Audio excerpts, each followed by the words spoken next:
பெருஞ்சுமை சுமந்து சோர்ந்திருப்பவர்களே, எல்லாரும் என்னிடம் வாருங்கள், நான் உங்களுக்கு இளைப்பாறுதல் தருவேன்.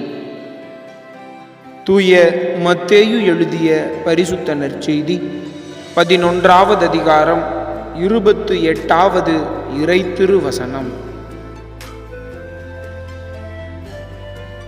பெருஞ்சுமை சுமந்து சோர்ந்திருப்பவர்களே, எல்லாரும் என்னிடம் வாருங்கள், நான் உங்களுக்கு இளைப்பாறுதல் தருவேன். தூய மத்தேயு எழுதிய பரிசுத்த நற்செய்தி 11வது அதிகாரம் 28வது இறைத்திருவசனம்.